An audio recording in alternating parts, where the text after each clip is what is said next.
Hi everybody, just a quick update about Sunday morning. So this Sunday we're going to open the doors again, and it's something that I do feel a heavy burden over. On the one hand, as your pastor, I've got to encourage you, as Hebrews 10:25 tells us.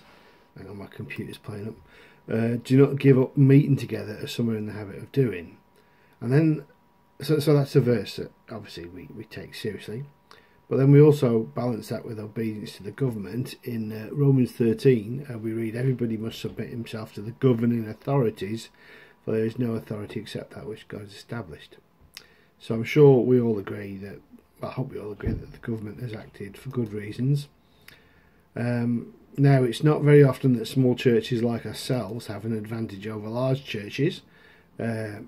We are easily able to set the chairs out 2 meters apart because there's obviously not many chairs needed, and obviously in the school hall.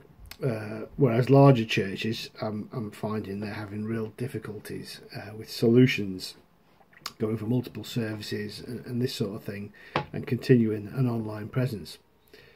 We also will have a one-way system, so coming through the double doors, and we will leave through the hall door, which I've had such a problem trying to get it fixed this week, but it's fixed. We had to repair it.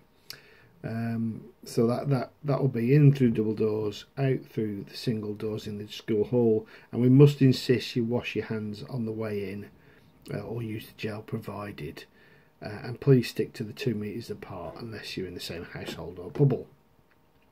The advice from the government is that if you're 70 or over, and then also if you're shielding, then you're encouraged to stay away, but it's your decision, and there's no pressure on anybody to attend at this point.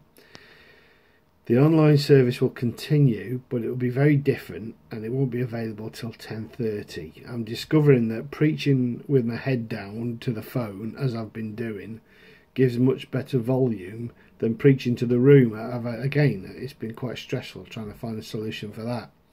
But what I've decided to do is I'm going to actually preach the sermon twice. The first time recorded and put online, and then the second time not recorded, just preach it into the schoolroom, into the school hall. Some churches have been able to spend a lot of money on tech gear and everything, and they've got the expertise, but obviously we haven't to do that. Otherwise we could have done it live, but again we just can't really stretch to that. Currently we won't be allowed to sing in church, which is hard. That might change. Apparently the government are doing research into it, and I must admit, thinking all this through has been really stressful.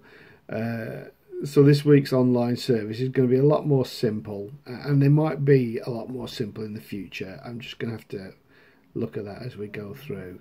Then one more thing, we're encouraged to leave quickly, so turn up, sit down. We'll probably be, I'm not too sure, still haven't worked it out, reciting Psalms maybe, and the sermon obviously in a prayer, but we'll be encouraged to leave quickly. So it won't be a long service, probably about 30-40 minutes I imagine, and there won't be any sitting around chatting for coffee. So it's going to be a strange experience, but if you're able to come, I do encourage you to come, and if you're not able to, that's absolutely fine.